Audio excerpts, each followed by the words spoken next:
All right, we are live. Hello, everybody. I am Laura Bruce. I am the founder of Mi Casa es Tu Casa, where we have developed a music program to introduce and reinforce Spanish for babies 0 to 5 years old. However, our secret mission at Mi Casa es Tu Casa is to help families create a mindful and an enjoyable family life.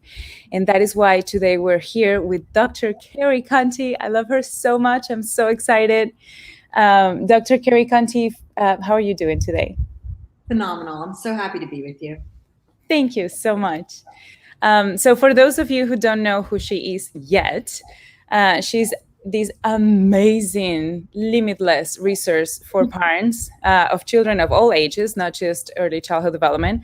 She does have a PhD in clinical psychology with focus on perinatal and prenatal psychology, but she has an enormous array of resources for parents of all ages. So if you're not following her yet, please go to Instagram and follow her at Carrie Contey, PhD, or visit her website. It's listed right here.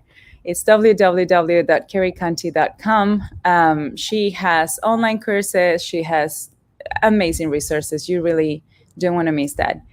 I am very excited. First of all, I really enjoy Carrie because she has this amazing smile no matter what's going on. She's always appreciating life and amazing shoes.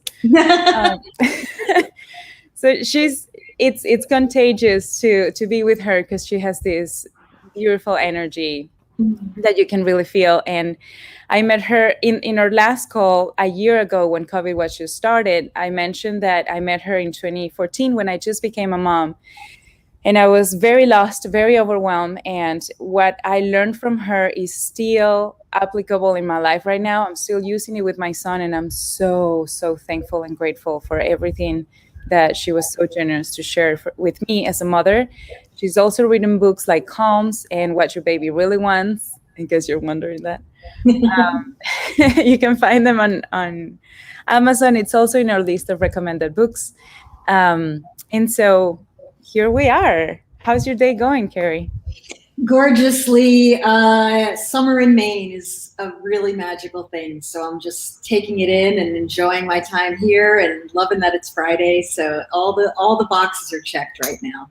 Nice. Well, for me too, definitely. All right. So we ask in many, many groups, what would you ask an expert if you had an hour with them?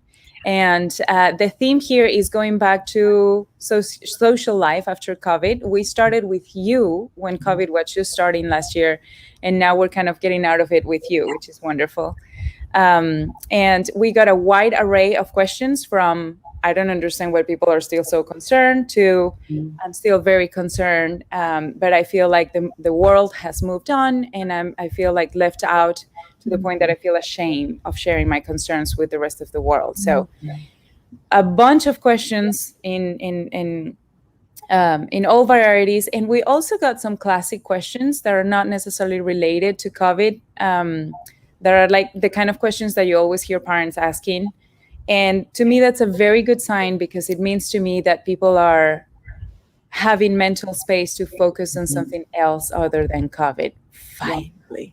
Yeah. And so I'm very excited for that. So if it's okay with you, let's talk about going back to social life after what we just experienced this last year. And then we'll use the last half or the last quarter of this call to address those more kind of non-related to COVID classic questions. That sounds good to you? Perfect. Yeah, I love it. Nice. All right. So naturally, everybody makes the best decisions to protect their families. And we're all honoring our own priorities. We're all honoring our own beliefs. And we're definitely all doing the best that we think is best for us and for our families. But how do I address these differences so that our children don't feel judged or excluded or rejected or isolated, where like maybe we stop wearing masks and then this other family doesn't feel comfortable, so our child might feel rejected, or the other way around, like all of my friends are getting together, I feel isolated. How do we address all these differences? Yeah, it's really, it's an interesting moment, right? It's so, there's a complexity to it. And what I think it always has to come back to is getting clear within. And how do we get there? You've heard me say from the time we met, there's no right way. And I think that still applies in the midst of this, that it really, the only thing you can do for you and your family is to get that clarity that says, this is what is right for us, and then to stand in it and, be able to communicate that with people you love and with people that you're encountering. And what I find is that when you are communicating maybe a different opinion, it's best to do it as early as possible, because one, you're going to be calmer in the communication, and often the energy of the communication, if you're like, hey, we're still wearing masks, like you're walking into somebody's house and you're saying, hey, we're still wearing masks, the energy could be perceived as a little wobbly, a little unsteady. But if you send the email and say, hey, this is what's going on for us, we're still wearing masks, like let's chat about it, that has a different quality for everybody involved. And so that's number one, is it's first you. And then with regard to communicating it to your children, I think that again, it's called, I call it giving them pre-minders, and really not in the moment of the experience, but beforehand, like the day before or a couple days before, saying, we're going to this party and they're not wearing masks. Here's why we will. And, really giving everybody a heads up. So first is like standing in what feels true for you, which is just a really important practice in life. So it doesn't really have, it's not about COVID specifically. And then communicating it with the others, the other adults, and then giving your kids some coaching around what you're choosing and why you're choosing it. Like, I love this idea of giving your kids not too many words, but the why, the value why you're choosing something. So, we're going to wear masks, and because I want us to feel safe around other humans. Like, that's the why, that we value our health. We value, or, grandma's wearing a mask, we're not, and we're going to be respectful of that. So and because we're a family that chooses to be respectful with people we love. Does that make sense? Absolutely, 100%. So it sounds to me that we all need to do kind of a clarifying talk with ourselves before we even approach it with anybody else. Understand and accept what is it that we want, and define what we want, accept what we want, and then calmly communicate it with our children way in advance. Like, not even necessarily when something's going to happen, but it's a general conversation, like, hey, this is where we're standing. Yeah. I also want to address, like, things are rapidly changing, and what we thought 3 months ago, we may not think anymore. Correct. And so it's important to also kind of give ourselves a little bit of wiggle space to understand my thoughts might change next month or in 2 months, and that's okay. Absolutely. And maybe honestly right now, because things are happening so quickly, maybe there is a little like, okay, Sunday morning, everybody's still asleep, or the kids are listening to a book or watching a show, and you alone or you with a partner sit down and sort of State of the Union, like, where are we with it this week? I mean, there's nothing that can be, that's what I do. That's life. That's how we can be intentional, is to really be checking in. I call it tuning in. So really looking at, where am I? What am I feeling? What am I thinking? What am I knowing? Mm-hmm. And then tuning up and really getting clear and standing in what's true for me right now. And that, like you said, is changing moment to moment. So making sure you're carving little pockets of time to do that work. I know parents don't have a lot of time, but the amount of time it takes is going to save you a lot going forward. Because here's the deal, whether it's a little child person or other people, if we're unclear, if we're wobbly and ambivalent, they're going to feel that, and then they're going to reflect that back to us. So the best thing, right? The best thing we can do is figure out ways to go in and find the answers for ourselves. Because when we take that moment to pause and we really allow, this part, wonderful, great to have a brain that thinks, but it can be chaotic, and it can be, it can go for a default of like, I don't know the answer. Heart, still beautiful. You can get to the feeling, oh, I want to feel safe. I want to feel connected. But so head, heart, then the gut knowing that comes when we pause and allow the lake to get still and then allow the wisdom to bubble up. That's always, no fear there, no questions. That's just our wisdom coming through. And so that's really what I'm getting at, is finding ways to access that. I love that so, so much, especially coming from somebody who has studied all of her life. Like, you've been in academia for a long time. You've studied so much. And you guys, here is a PhD, a doctor that has dealt with children and parents and family life all of her life. And she's telling you, go inside and discover what your gut is. Like, yeah, man, you can never go wrong with that. Never. And not underestimate it, right? It's so powerful, and the more you practice it, the easier it gets. Right. And then you start to you don't even think. You just are like, I know, like, this is what's true, and we're going to do it. And that doesn't mean you're not going to bump up against other people's opinions and thoughts, but it's okay. Once you start hearing and trusting that knowing, there's just a different ride to life. And this applies for everything in parenting, not just what do we do about COVID, right? Yeah. Yeah. And life, just all things. If we know ourselves and if we're really pausing to listen, everything flows differently. I'm feeling it in my body right now. I feel love going out. I love this. Thank you. This was precious. Everybody, really listen to that, please. So talking about going inside, feeling your gut and trusting your gut, and then making a decision that makes you feel like you can breathe deeply and that this is true for you. We saw in these comments, and this is a follow-up question kind of. In the comments, I feel like this underlying pressure bomb of judgment. Right now, the issue at hand is COVID and getting out of COVID. And are we still, protecting ourselves, or are we going to restaurants and this and that? And in the comments, not all of them, but in the comments, we did see like this underlying tone of deep judgment towards, I don't even understand why people are so like holding their children from social life. And then others were like, I feel so isolated. So the question is, how do we as parents navigate these differences without being judgmental? Like, what would you suggest? Because we're human, right? Right, so, totally. Yeah.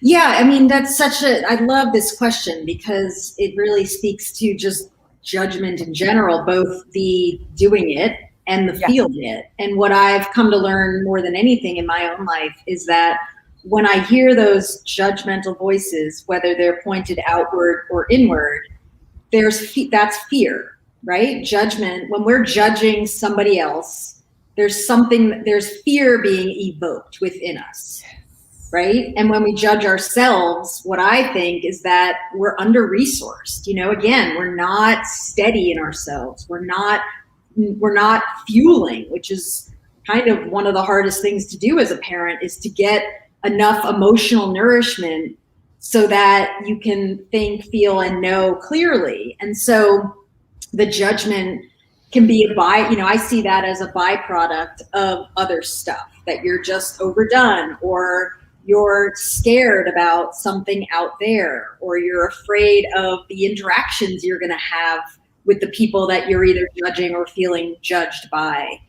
And so what I would say is, I think what this has given us more than almost anything else, what COVID has given us in so many ways, at least from my perspective, is this greater awareness of how differently we can perceive out there.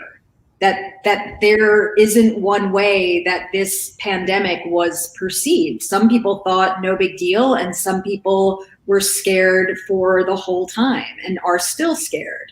And, in my dream world, we make room for all of it. We honor our own fears. We honor that other people have different opinions and they have their own fears. And we bring more compassion to this whole experience of being human. And we honor everybody's choices, that we don't know what's right or wrong for anybody else, honestly, because in my experience of working with thousands of people and just being an observer of human life, I'm convinced that we are all living in different realities. And so to judge or to be feeling judged, we get to like disrupt that. We get to stop and go, yeah, I have no idea what's right for that person. So I'm just going to send along some love and do their thing, make my clarity and get my boundaries straight and take care of my people. And really,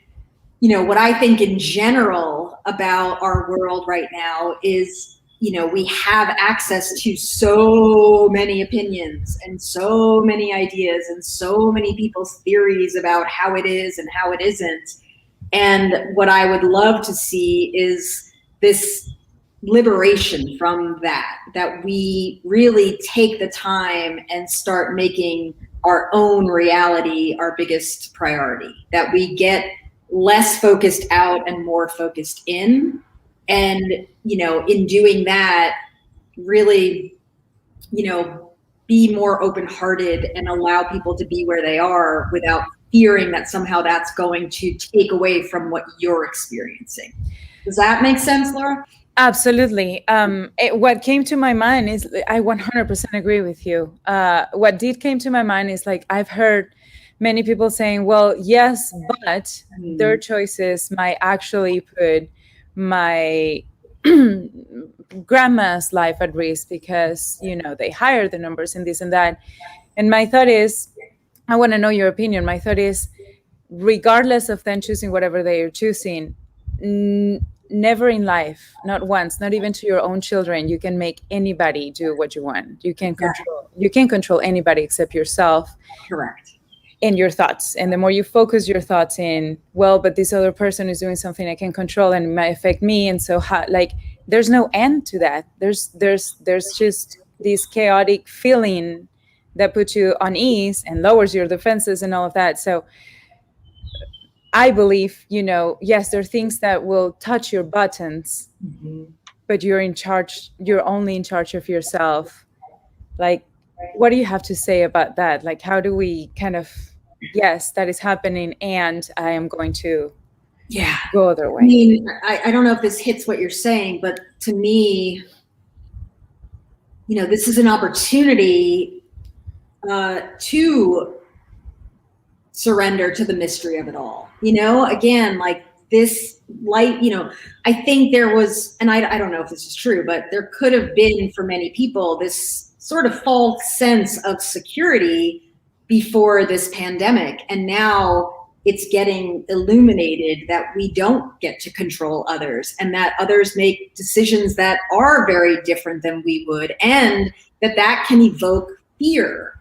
And so instead of judging and trying to control and getting mad out there, what is it we're needing to do? What are we going to choose, both in how we feel and how we act, so that, you know, we're taking care of that scared part of ourselves, and we're doing what we can to keep our people safe, but we're not allowing our thoughts about other and out there to hijack our joy or our well-being or our sense of, you know, like steadiness in ourselves. That, you know, I don't think it's a giant question. It's a huge, you know, I guess that's what I would say. It's just, this is an opportunity to become more okay with the mystery of life, that we don't get to control anyone, just what we experience, how we choose to feel and experience what is. And that,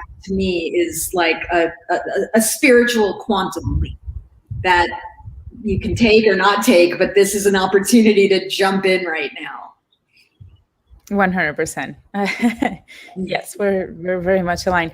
You guys, if you're watching this on YouTube or on Facebook, please remember to comment if you have opinions, if you have follow-up questions. We're seeing your comments, so please remember to tell us if this resonates with you, if you have any follow-up questions. Yeah, Thank you, great. Carrie. That makes total sense.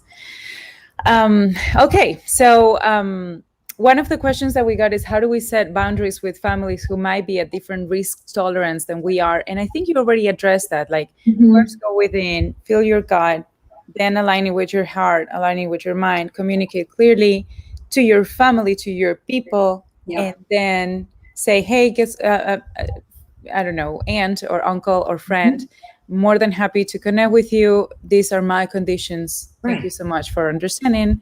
But once you're aligned, it's way easier to communicate that without anger, without fear, without feeling tension. Exactly. So that's it. And, you know, recognizing, just like we went through a year and a half of it, there might, or, you know, a year plus, you might be doing it differently this summer, and that's okay. Like, you don't have to jump back in if you're not ready. Like, really, I just want people to hear that so clearly, because I think what I'm experiencing, and I'm in a place that's relatively safe. I'm in Maine. There aren't that many people here. But what I'm experiencing is like things are, it feels like things are opening fast. And so we could easily be swept up in that. And it could be very easy to feel like you didn't catch your breath with it. And so, you know, maybe it's over the next week, maybe it's over the whole summer. Like, give yourself some space to really reflect on not just what do we need to be doing going forward, but like, what did we learn from all of that? What's true now? Who are we? Who am I now in light of something that happened that has never happened before? Like, let's not blow by what it evoked, whatever it was. Maybe you loved it. Maybe it was terrifying. Like, I don't know, but honor the experience, because that might allow for more clarity. Because sometimes when we just jump, it's very wobbly because we haven't done some of the reflecting, processing of the experience. That should always come before, yes. So, yes. Are you seeing any, if you're still working for with families and in your private practice or coaching experience, in the beginning of the pandemic, we said, we have no idea what's going to happen. We're entering a pandemic. How is this going to, the number one question we got a year ago was, how is the lack of social interaction going to affect my developing baby, my developing toddler, my developing child? My question to you is, now that it has happened, are you seeing any behavioral differences after COVID in the families you work with? Honestly, so right now I have a coaching program going. So I have 30 families that I've been working with since October. So I haven't been connecting with a broader audience, but within this group of humans that I've been spending time with, what I am seeing, you know, honestly, I mean, I'm a bit of an optimist, but I would say that what I'm seeing is like more good stuff than not. That yes, there have been people that have gone through some bumpy road of, you know, different ways. A lot of their preteens and their teenagers, you know, were very affected by not having their regular schedules and not being able to see friends. But what I think I'm most heartened by, what feels the most exciting, is the way that I've sensed that most people rose to the occasion, both the adult people and the growing people. And in a way, just really like a certain resilience, and then a certain, honestly, pride in the way that everybody came together, and recognizing and acknowledging that it was hard, but also really seeing the gifts of that incubation time, both as a family and also with some people's just individually being able to stop all the extra activities and not have to be running around, and really getting to feel what life was like at a slower pace, and now making a lot more conscious choices about what they add back in and take on. How did that work for you as a family? Right, kind of more a pause to be more mindful, as opposed to running with the craziness of the right. That's interesting. Yeah. Our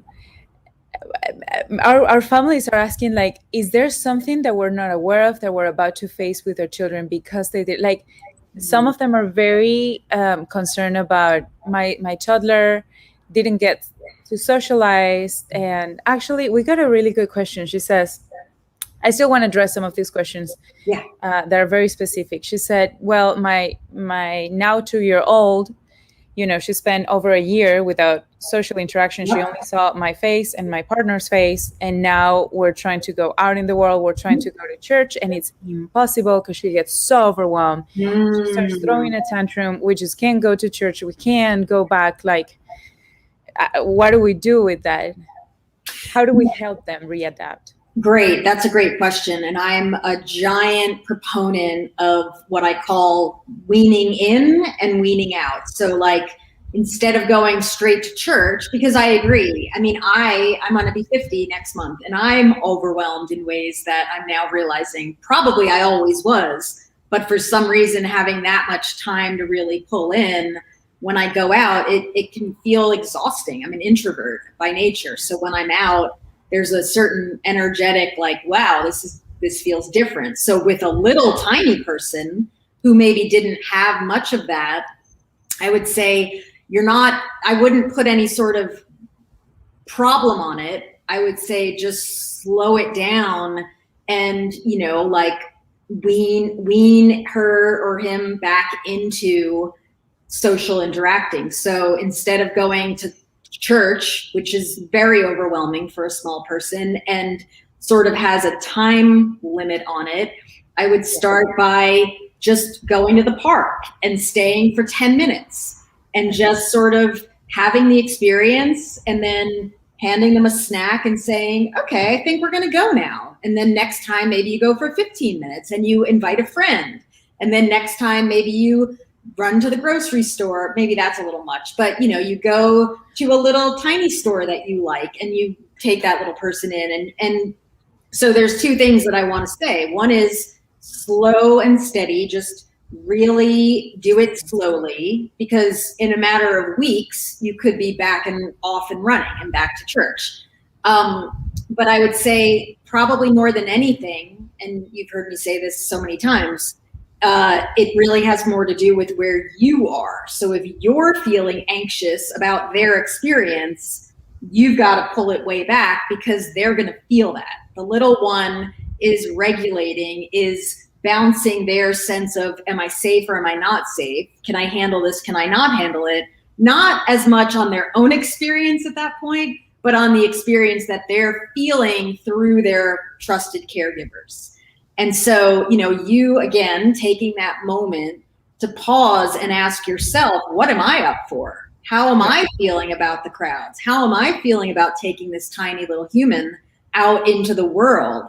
And, maybe going to church feels way too overwhelming for you. So you're seeing that reflected in your little one. Mm-hmm. I'm a big proponent of, like, test it, like, just be in the experiment of it. Have these, okay, church was too much. Let's go have a play date at the park and see if that feels different to us. And then how do we add a little more? And how do we go back home and get cozy again? And then how do we add a little more? So you're titrating instead of kind of jumping straight into the pool. You're giving yourself and your little one a chance to, walk in a new way. After a year, half that person's life was spent with just you and your partner.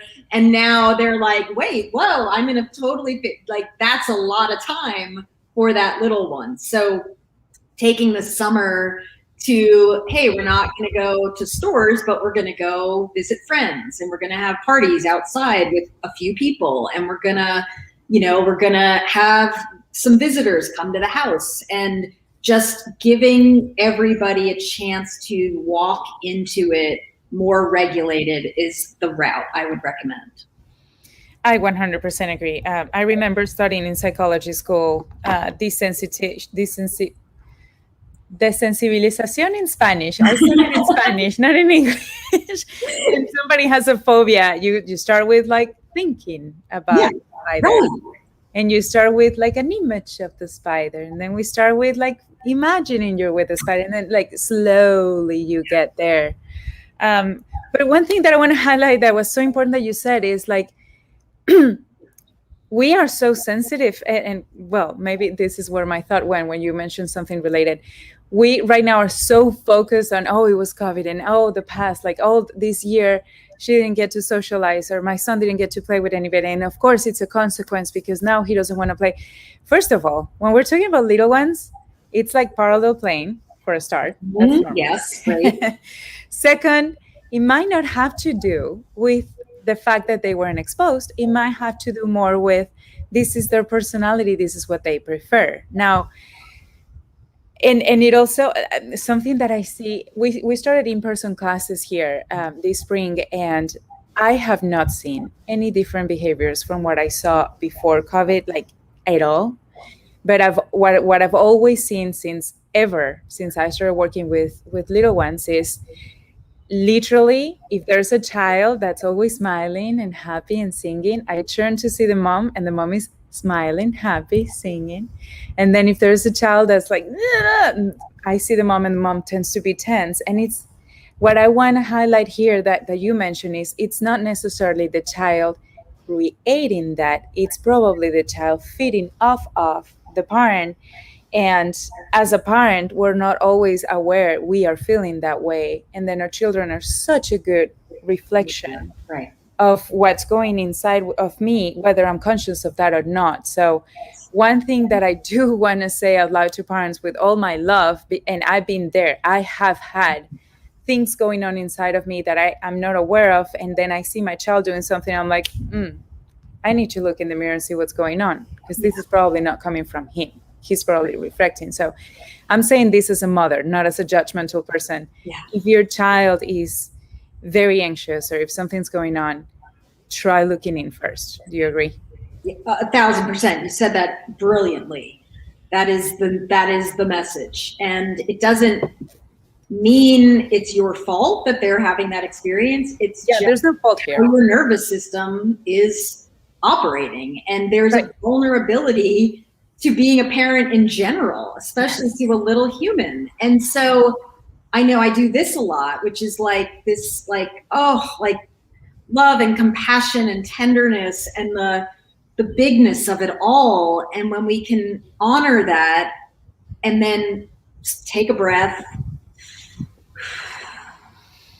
slow it all down, it typically does get reflected, like you're saying, in the small human, so we're the causal, we're the place that we have the most opportunity to dial the experience. And so, recognizing, like, am I up for this? Like, yes, that's important to be thinking, like, are they up for it? And I would imagine, like, there's this sense of, okay, we can go out. I've got to get them to the class now because I don't want to miss any more time of doing things.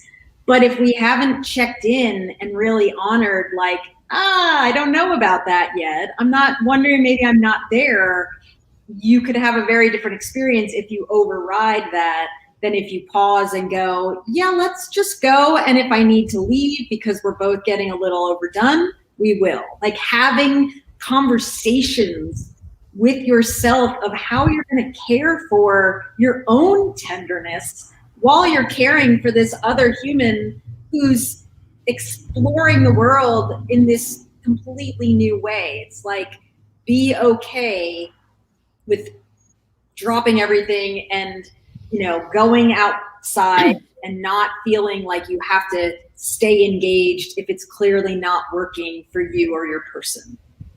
Right. So be flexible, right? Be flexible, Understand plans can change, and that's totally fine. Beyond fine, and great for you, great for your little ones to be that flexible. And again, not, at the hint of discomfort running, but going in and going, oh, what is going on for me? Okay. yeah, this is a little overwhelming. Let's slow it down. We're going to go take a pause, go to the bathroom. We might go back in, we might not. Let's grab our stuff and just see. I mean, that feels so kind, right? That's just a kind way to be with ourselves, a kind way to be with our people. Absolutely. Absolutely. Goes back to the beginning of the conversation of feel your gut and let it guide you. Yeah. And that's a wonderful way of Yeah. going And about things. trust that in doing that, if other people have opinions or reactions, it's okay. You know, you're still safe to do what you need to do for you and your people. What the phrase that came to my mind was be true to yourself. The rest of the world will be true to themselves, and that's what they should be doing anyways. Exactly. Yeah, right. Absolutely.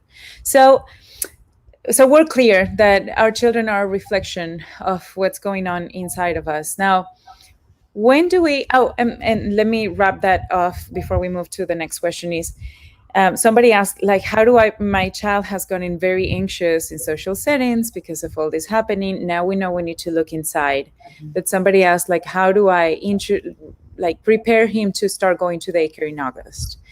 Daycare. Okay, go on. Mm-hmm. Okay, you couldn't hear me? No, I just didn't know what you said, but you said to go to daycare in August. Right, to go to daycare in August. So what I'm hearing from you is, first of all, look inside, see how you're feeling about it, understand that your plans could change if you feel a different way without judging yourself. Yep. And without caring if somebody else is going to judge you. To be honest, I do think that it's worth losing a deposit than losing your emotional stability at home. Like, it's worth millions. Mm-hmm. So look inside, and then also start right now, maybe, approaching social settings. Like, maybe we do go to the park, and then maybe we have a play date with one person, maybe contact the families that are going to go in the same room and start meeting them one by one, slow approach. Yep. Now, is there anything else you would recommend to prepare this child to go back into a school? I would say, again, I'm a broken record, but I'm going to say it again, taking a little time and really exploring if there's any ambivalence within, and it doesn't mean it stops you from doing the thing. But what I know about my own life is when I think something's going to go poorly, it goes poorly. But if I stop and really look at, okay, there's a part of me that really feels like it might go poorly, but there's also a part that has a real clear awareness that it could go great. And so it's this internal reckoning of like, okay, what energy am I putting out? Because that is going to be what my little one picks up on. So the internal work first, and then, in my opinion, any good place is gonna, and if they're open in the summer, would allow you to maybe come for 5 minutes and just, oh wow, look at where this place, just go to the playground there. Don't even go in for the first time. Just be, dangle a little bit of excitement of like, that place looks fun. Let's go see what's there. And, stay for 5 minutes and then maybe go again for 10 minutes and then see if you can peek into the room they're going to be in and meet the teacher and have these experiences of quote unquote weaning the person into it versus it being this all of a sudden they're there and they're like, wait, whoa. And then you're anxious because you don't even know what the place is about. Maybe you get on the phone or have a Zoom with the teacher and just say, hey, we would love to meet you so that you're a familiar person. Like, that seems so simple, and yet it's so easy not to think that that's an option. So 100%. That would be my wish, is not even just for your little one to get comfortable with it, but a lot of that's for you to really feel like, wow, I trust that these people know what they're doing and they're going to meet us and my child with compassion. So even if the entry is rocky, which it can be for a little while because it's new and everybody's growing into it and they're tired at the end of the day, you feel like you can trust that these humans are going to really be there for your little one. And that, to me, is what parents are really wanting when they're sending their most treasured human off to be with others. They want to feel like they're, going to be cared for. And so get with the person taking care of them so you can start to really trust that in your heart and gut. 100%. And I now that you're saying this, I remember the first time my child went to school, I did exactly that. I visited the school first with him, Yeah. and I talked to the teacher first with him, and I asked my questions without regret. I was like, listen, we hug a lot. I need you to hug him when he cries. Are Yeah. you going to hug it? Be true. And she was like, yeah, I'll hug him. I'm like, okay, we're good. As long as he Right. hugs. And so Right. just talk about your needs. And Yeah. they might not even like, I'm like, my child is used to hugging because I hug. It was my need, obviously. I just wanted somebody to hug my child. Right. And you Yeah. know what? That's okay. And it really, like, they don't know your person. You do. So Right. not, not overwhelming them because they have lots of people to care for, but introducing them. Like, here's this Right. person and here's this person. Like, you all are going to get to know each other and I'm going to be a part of it, but you're going to have your own relationship. So let's get a sense of each other. Yeah, absolutely. Cool. Yeah, beautiful. All right. So now we talk about all the there's one last question that we got in these regards before we move to kind of the classic non-COVID related questions, although this is getting us there. We understand they're reflecting of us. We understand that we need to be centered and be clear with our intentions and our needs. Now, how do we recognize anxiety or stress in our toddler? Like, what are red flags that we need to look for, that maybe we need to look for, help? Oh, that's interesting. There's just general, like, I operate through the lens of brain and nervous system regulation. So I see anxiety or withdrawal as overwhelm. Like this little person who's trying to wire in their brain and do all these human things that they are still immature and learning, that this takes a long time. When you see hitting or fighting or meltdowns after a play date, that's not necessarily a symptom of something that needs to be diagnosed and handled. It's probably just, not just, but it's nervous system overwhelm, and it happens to us too. We might not notice it as that, but to be aware of your own child's ability to handle stimulation, and when you can see, and some of it is necessary for the growth, that it's part of our unfolding to have experiences of learning and wiring up these human capabilities of reading and learning and playing and socializing and doing all the amazing things. I mean, language alone, one language, some of them are learning two or more, that's going to take its toll on the brain, which then leaves us vulnerable to being more reactive. That's just the way it is. When we're resourced and we have good nutrition, sleep, connection, we can handle more than when we're overdone and we've been learning and growing and we've been taking in newness. And little ones have to build capacity like all the time in ways that we are not even aware of. And so, I would say if your little one is having a lot of meltdowns and is being feisty and pushy with their friends or is biting, it's worth checking back in on how is this human handling their experience? How are we doing too much? Do we need to slow it down? Or, do we need to talk to an occupational therapist and really look into maybe a sensory diet so they can learn how to handle more stimulation? And so, I think that's the lens I would want to invite people to look through, more than looking for like a psychologist to work with a toddler. I think again, more of it has to do with how am I regulating? How am I vibing? How am I dealing with my own stress? And then how is this little one handling the newness of their own experiences? Okay, Carrie, it was cutting a little bit Okay. throughout kind of that last section, but what I understood from you was like, let's assess first if my child's battery is running on low too frequently. Yeah. Can you hear me well? Yeah. Perfect. So let's see if my child's battery is running on low for too long. Maybe I need to slow down and recharge that battery before Right. he's able or she's able to go back to putting more energy into this social activity or whatever is going on.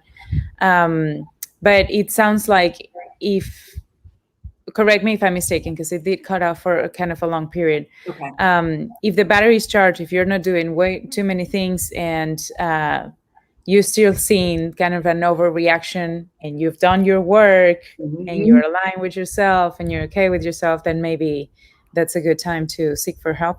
Yes. And I am a big fan of occupational therapy. So more a sensory support around the sensory experience the little one is having. Can you hear me? Yeah, it's I can hear you like a robot coming in and out. I'm not sure. Can you can hear me as well? Perfectly. Hmm. Let me see if we can. I'm gonna remove you and re-add you to see if Okay. that changes anything. Here we go. Thank you, you guys, for your patience. Okay. Let's see What if this about works. now? Now? Hmm. It's still cutting out a little bit. Carrie, would you care to leave the studio and then come back to the same link? Totally. I'll do it right now. Thank you. I'm so sorry, you guys. It was cutting off a little bit, but we're about to continue. She's coming back right now. If you guys have any follow-up questions or any comments, please do tell us. If there's anything that's resonating or anything that you learned, please send us your comments. Here we go. Hi. Okay, you're back. Yay. Does it seem okay? It's way better now. Thank Okay, you. good.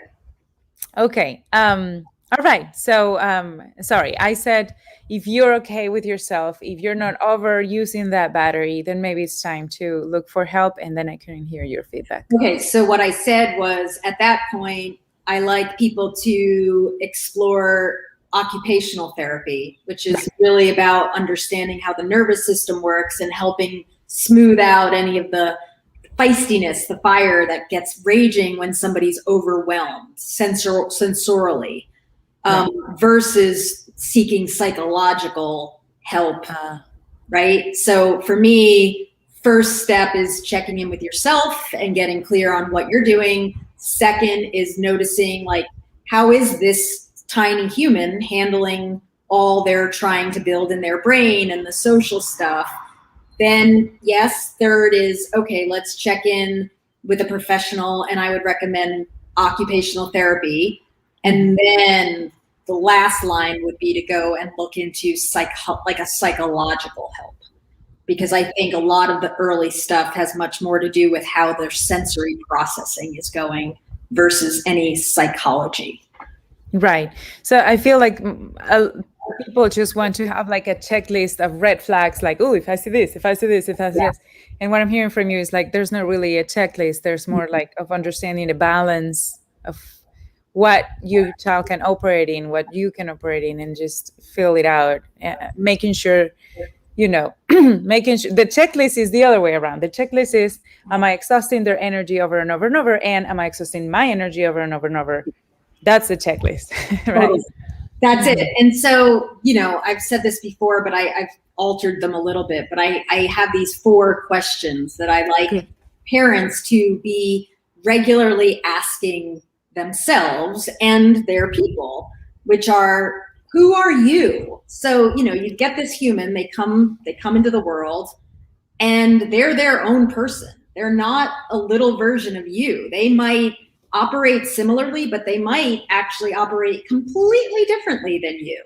Right. So the lens of, you're not a little me, you're you. So who are you? And that will unfold over decades, a lifetime.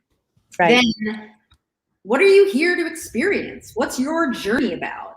Because it's likely that it's very different than yours. And so, you might be super social and have a very introverted person who gets very easily overwhelmed. So that's good to know. Or conversely, you might be an introvert and you have an extrovert show up and somebody with all this energy. And so again, nothing you need to do. It's just an acknowledgement, and it's a way to differentiate and recognize you're your own person. So who are you? What are you here to experience? What's your path? What's your journey?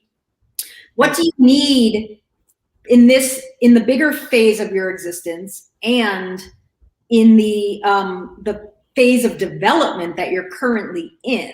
So there's kind of two tracks that you're observing. There's their isness, the essence of who they are, and getting to know that, but also recognizing that when somebody's 3.5, if they're melting down a lot, that's very developmentally normal and not a state, not a trait that you have to worry about, that this is now this crazy emotional person who's going to be bipolar when they're 22. Right? I mean, because it's knowing development and knowing the arcs and the things that are very normal in those times can be very soothing to a parent, but also realizing that this being has their own path and their own isness that they're going to be living into. So who are you? What's your experience? What are you here to experience? What do you need from me? How do you need me to show up for you? And then what's my fourth one? The fourth one is how can I be of service? How can I show, that's it. How can I show up? Like, what do you need is 3. How can I show up for you? What do I need to be doing for myself so that I can stretch enough to meet you? That is crucial, because you started by saying, what do I need to do for myself so that then I can show up for you in the way you need me? It's the platinum rule, not the golden rule. Right? It's like, I need to be for my child the way my child needs me to be, not the way I would have wanted for myself, because he's a different person. Totally different person. And that takes a lot more energy, like showing up for somebody in anybody in a way that is good, that is their preferred way, not yours necessarily, takes 2 or 3 times more energy from you and demand than showing up the way you would want them to show up for you. Like, it really takes a lot more effort, and you're completely unable to do that if your cup is not filled, if your energy if your battery is lower, right? Yeah, exactly. So it's not, this is a recipe which really does require this self-awareness, because the more you know you, the easier it is to see other, the easier it is to see them as their own person who's got their own thing going, and you're along for the ride. They're along for your ride as well. And the relationship is really going to continually deepen if that's the mindset, versus I need you to be like us, and if you're not, I don't know what to do. It's like, well, you could get 5 kids that are a lot like you and have one that's completely different, and there's nothing wrong with that. That's just part of the deal. And more than not, your kids are less like you than they are like you, right? I mean, they're their own, like, that's one of my biggest tenets of my work is you didn't get a you got a human. Just like you could walk down the street and see all these humans that are not like you, you could have a child or many that are they're on their own trip, their own adventure, and they're here to grow and expand and allow your heart to be able to hold more. That's so beautiful said. Like, they're here to expand, and they just need your heart to hold more. I love that. It's such it's a lesson in humbleness. It's like, because of my ego, because of my pride, I want my child to, I used to say, I want my child to be able to write papers, like research papers in Spanish, like I did. I published this and I did this and I did that. And he's like mixing English grammar and Spanish. And I'm like, but I mean, it's okay. It's my ego. It's not going to damage him. Right? So it's like, okay, I need to let this go, because to me, it's more, in fact, I changed him schools from Spanish immersion to non-Spanish immersion, because at the end of the day, what was more important to me was his well-being and his sense of who he is, not whether he can write onomatopeya in Spanish or not. Like, I don't care. I love that. Right, exactly. And that requires, again, space to reflect and space to pull back the scope, because it's so easy to get myopic. Like you're so close in and it feels so important, and it's so like this is make or break for this human. I mean, the pressure people put on themselves to show up and give their children something, whether it's even what the kid wants or not, that's what I'm hopefully helping people do by pulling back and just being curious. Ultimately, just curious. Yes. Be curious. This is a person who arrived to do their thing. Be curious. You get to share your values. You get to help them make sure they eat. You get to help create a rhythm so they get sleep, because that's important. But beyond that, who they unfold into is really their journey. And just like you didn't think, oh, I've got to make sure I pay attention to everything I do while they're in the womb to get them to grow into a person. Same thing post-birth. It's just harder because they're there, right? Wow. But you didn't do much other than take care of yourself, and you can still have a child even if you don't do that, come through and live a healthy life. So yes, I live in paradox with people. Yes, parenting is vital and important, and it's also completely a construct that we've made up about what humans need. So hold both. Show up, know yourself, know them, love them, be present, take care of yourself so you can be regulated and make good decisions, but also like enjoy the ride of their experience. Because you have no idea what that's going to be. For sure. For sure. Crazy? Every parent can say, I'm sure everybody can understand that. It's completely unpredictable.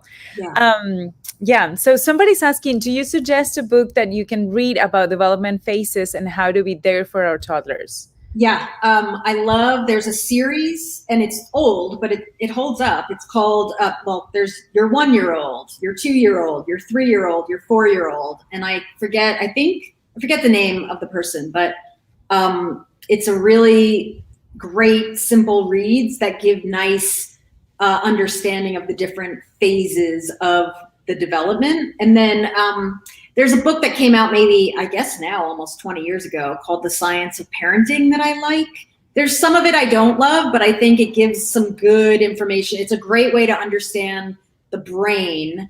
But I think I think it goes up to 10, your 1-year-old, and then there's a tagline, your 2-year-old. And it's a series that's been around for years. And it's just, I think it's really easy to get a good sense of what's happening in those early years of development. And, if you can stay one little bit ahead of that, it will bring more ease to those phases that can look so chaotic from our developmental perspective of being way through that. And so the more you can take little sips of getting educated about development, the better. So those would be the ones I would recommend, is start there. And if anybody else has some ideas, hit it, put it in the comments, because there are things people have tapped into. Right. So we're going to share this. I'll follow up with you to see if we can find the author of the 1-year-old, the 2-year-old, your 2, your 3, your 4-year-old. And we'll definitely add them to our recommended list of books. I appreciate that. Thank you. Okay. So do you still have 15 more minutes? I have about 50. Yeah, I have about 15 minutes. Nice. Wonderful. So this is the very last part of it, and these are kind of the classic questions. I'm going to start with like an old-timer that I get asked every single day of my life. When should we be concerned? We actually should be concerned that our child is not talking. Oh, wow. Oh, can I ask how you answer that first? I love this. Yes. I'm like at 5 or 6.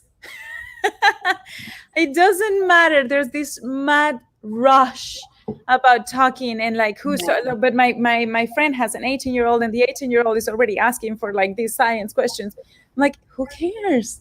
Every child will walk when they're ready to walk. Exactly. And every child will talk when they're ready to talk. And these are my families asking this, and they know my answer. I know they want to hear from you, but what I want to say is at 5, worry at 5. So Yeah, what would yeah. you say? I think I completely agree. And what I would add to that is, we just had spring here in Maine, and all these flowers were just like popping and exploding. And I love the reminder from nature of, everything grows at different pace, and you could have some daisies that open right when they get to a certain point and they're up there sparkling, and then they might be some that stay buds for a while, and then all of a sudden the other ones are dying off and they come through.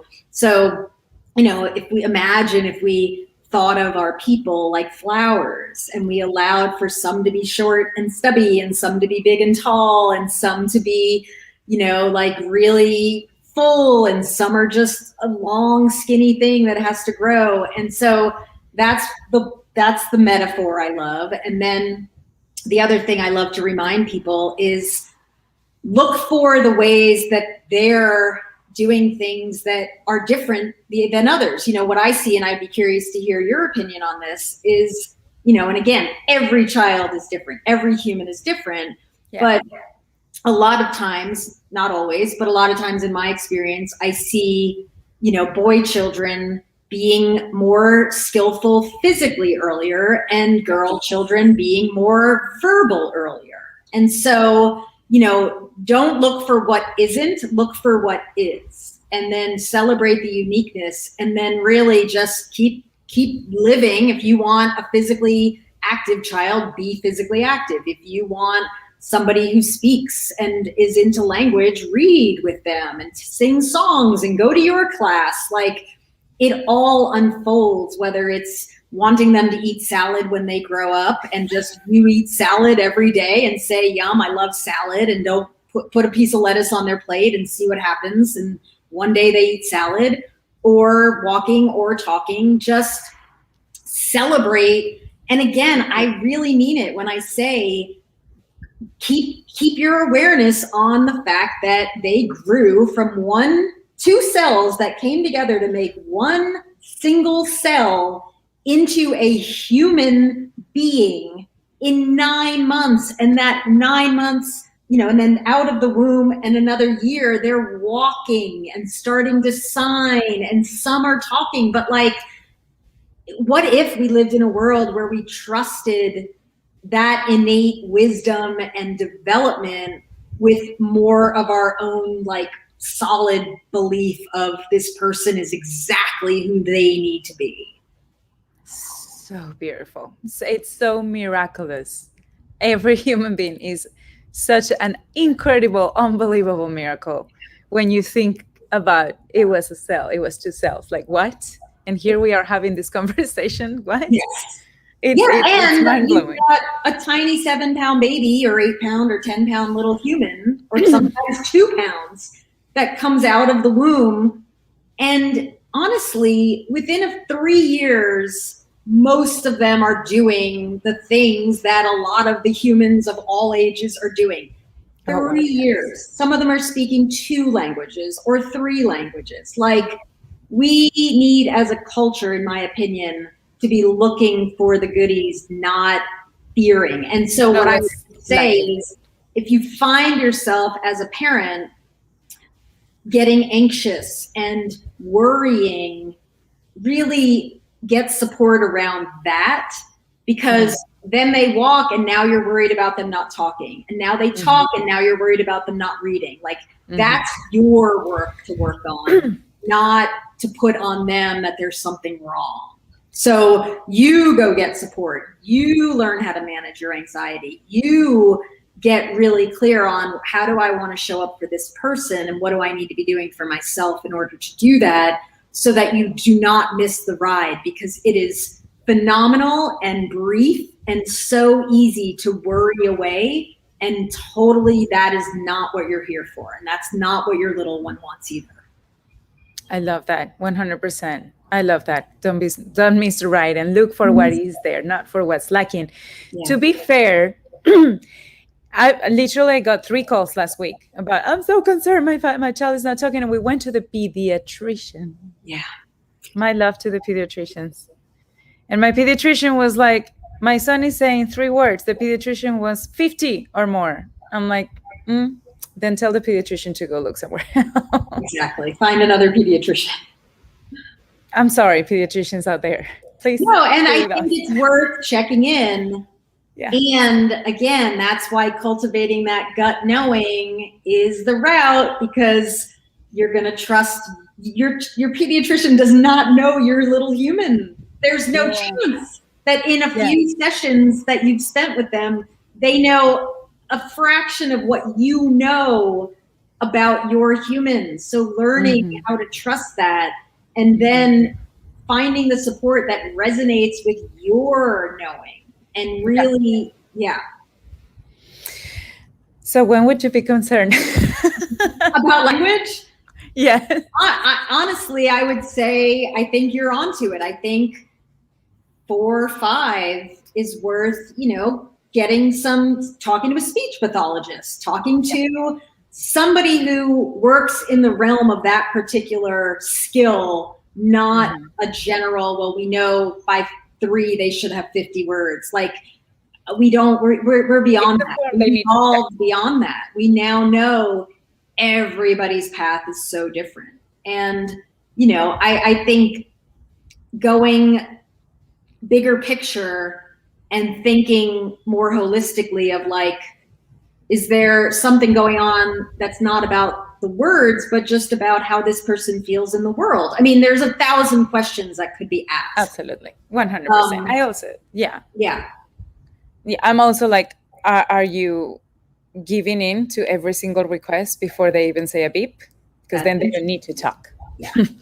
But 100%. All right. I just, somebody, and I don't want to leave this mom alone, because whether it's what she's going through or something else that's this big, I think it's worth addressing. She asked, I'm getting a divorce. How do I approach this with my children? They're very sensitive. I have 4 kids. They're 11, 9, 7, and 4. They're very sensitive kids, tend to be on the anxious side. I'm afraid they'll be scared and that they'll feel abandoned or disconnected from either one of us. Yeah, I hear that. I'm so sorry. That's giant. And that it is makes a mama's heart break and be worried. So honestly, and I've said this for now 20 years, I've been doing this, and I can point to people that I helped through this particular scenario of shifting family life like you're doing.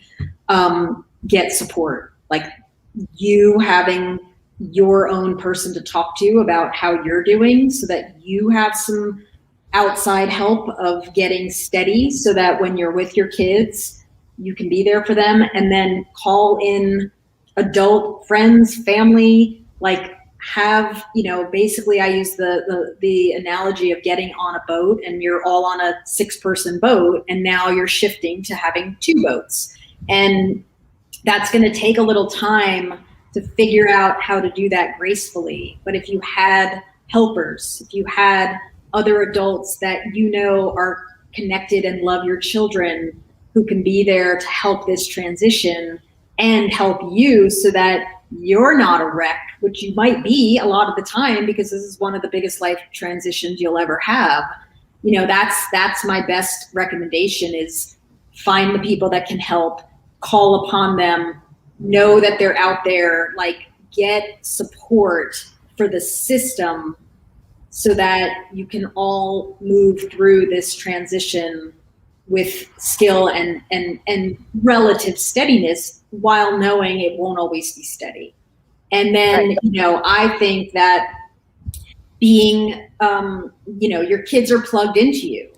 And so, yes, they might be anxious on their own, but it's likely that they're bouncing a little bit off of you. So, you're not always going to have others around that can help. So being honest and saying, you know what, you all might be feeling that I'm off today and I'm safe and we're safe, but I just want to acknowledge that if you're feeling that, that's good knowing. That's a good intuition, and I'm getting my own support. We're safe. Because that's what can be the most dysregulating, is having parents going through this big adult thing and thinking, well, I better protect my kids from that, but you're not, because they can feel it. So saying, we're going to get through this, and it's going to be wobbly at times, and I'm going to be, if you're feeling that from me, I want to make sure that I'm being honest with you and say, you don't have to tell them the details, but acknowledging the state that you're in and having practices of checking in and saying, hey, you know what, y'all, we're going to go have dinner on the lawn and eat. I'm getting a pizza because if I try to cook, I'm not going to have a lot of energy to do bedtime in a way that I want to. And you're just going to be modeling that self-awareness through this, that's going to allow you to be who you are and feel what you feel. And it's going to show them that they get to have the feelings that they need to have. But again, I can't stress enough, like, get people, get help, get loved ones, pay people, like, invest in support right now. There's two things I want to highlight of what you're saying. First of all, excuse me, this is a heartbreaking process. It's okay to become a mess and to acknowledge to your children, I am a mess right now, because you're modeling being non-judgmental toward yourself. You're modeling being vulnerable enough to look inside and look at the mess, even though it hurts. And you're modeling resiliency. You're modeling, yes, and I am strong and I'm going to do this and I can go through this because I'm strong enough and I can trust myself enough. Mm-hmm. And there's very few things that we can teach our children that are more important than that, in my opinion. So there's a lot that you're teaching your children by just being a companion. I can't say that in English. Being your own friend and going with yourself, holding your own hand through it. Exactly. And getting support to help you do that. Exactly. And then the second thing I wanted to say is get support. And if you get support and that support doesn't feel right, get another support. Like, it's okay to change support until you find somebody who's really able to be there with you without their background, without their bags, and really there for you, right? Yeah, if you're ever going to invest some money and energy and time into actual therapeutic support, going through a divorce is the time, because you will need an ally that can support you and walk with you through that, and it will allow you to be there for your children more presently because you've got somebody else holding you. 100%. Thank you so much. It touched my heart, and I could see it touch yours. It did. I hope this went out to this mama. We're sending so much love. Yeah, I hope so too. All right. So I'm not going to take too much more of your time. I do want to say very briefly, one of the things that you said, and this goes to all mommies, when my baby was 3 months old, was your child will always give the mother the worst, or you as a mother, the worst behavior, the worst everything. And that's an honor, because that means they know you will love them no matter what. That stuck with me, and it's still like, oh, he's giving me the worst. Okay, thank you. Mm-hmm. I'm so loved. I'm getting the least evolved version of this human. And we do it as grown-ups to our own parents too, because that's the safe place. Exactly. Right? Yeah. Yes. Yeah. So do you want to add anything? No, I think you said it perfectly. I think that the realization that they're using at any age, honestly, I see this with my 50-year-old self. I see it with my 21-year-old friends. I see it with my 3-year-old friends. They're using their highest level humanhood out there. They want to be accepted. They want to be skillful. They want to be liked. And that requires a lot of energy. So when they get back into the nest with their most secure base, they are going to let it all down and rebalance the system. And what that can often look like is meltdowns and unsavory talk and not cooperating. And so, it doesn't mean don't just let them walk all over, it doesn't mean let them walk all over you. It means acknowledge what they've been doing and all the energy that's gone into being out there and being on and being with people that they have to understand differently than their people at home, and make space for the meltdown. Make space for them to process those emotions that are the byproduct of being overdone, and be with a compassionate heart. Again, it will be a lot easier if you've been able to do a few things that get you resourced, because it's really hard to hold anybody's emotions if you're spent, and you're going to go down the hole with them if they start whining and you haven't had water or a walk or a little bit of stretching. Like, it doesn't take much. It's like, find one thing that is essential for your well-being. It might be a few deep breaths. It might be a song that gets you a little bit more enlivened. It might be an appreciation practice of looking around and just saying, okay, here we are. Look at this beautiful tree. I love this kitchen. I'm into this pillow. And you create these ways of oxygenating yourself, putting the oxygen on your mask on, because when your children get home, especially right now in the midst of this new ways that we're starting to reemerge into the world, they might be using parts of their brain they haven't used in a while, and they will come home and melt down. And that's not about you, and it's not about them being a horrible human. It's truly about they're overdone, and the only way to get it out and to get back to this human state is to let it loose. And so holding it, honoring it, being boundaried about your own needs, and just trusting that if you're the one they melt down with, that's a sign that they trust you. So beautiful. So beautiful. It just changes your perspective. It's not like, why are you giving me the words if I'm the person that loves you most? Precisely because of that. That's a sign that you're doing it right? Correct. Seriously. Yeah.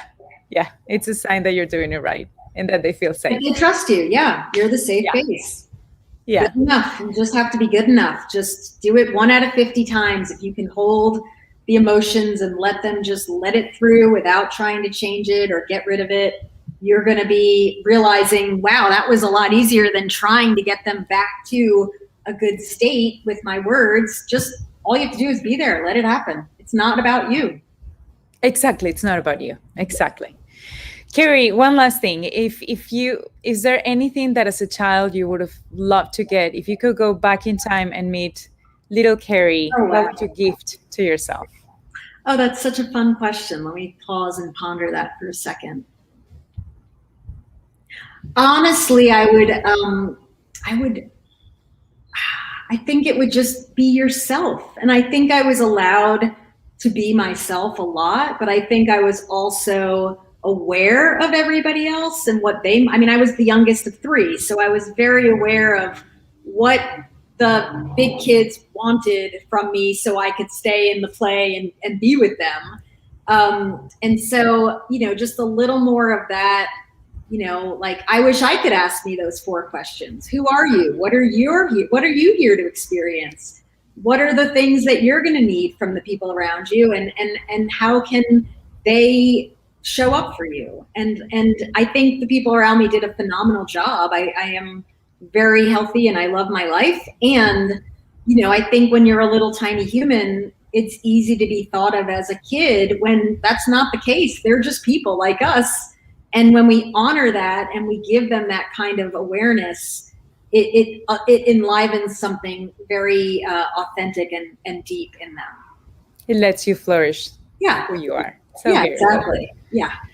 Carrie, it has been such a privilege to have you here. Thank you so much for coming back. Thank you. Absolutely the best, Laura. You're incredible at this, and I'm so honored. And I will come anytime you ask. So just yes. I say we do a back to school one. If that works, let's do it. And if not, whenever you need me, let me know. I just adore you and what you're doing and your brain and your beautiful self. So thank you. Thank you so much. I've learned from you. I just told Alice when I grow up, I want to be like Carrie. The feeling is mutual. I'm going to come to class when I come to Austin and we're going to hug and I'm going to be all in it. Thank you so much, Carrie. So everybody, again, please, if you haven't done so yet, go to Instagram, follow at Carrie Contey PhD, or visit her at www.carriecontey.com. That's CarrieContey.com. And she has a ton of resources. She has pre-recorded classes for parents of toddlers. Like what? Her books. I mean, don't miss out on all the beautiful things she's given to the world. Thank you, Carrie, so much. Thank you, my dear. What a gift. Sending you love. Me too. I feel it, and I'm sending it to you too. I feel it. Bye, everybody. Thank you. Bye. Thank you, everybody. Bye. Bye.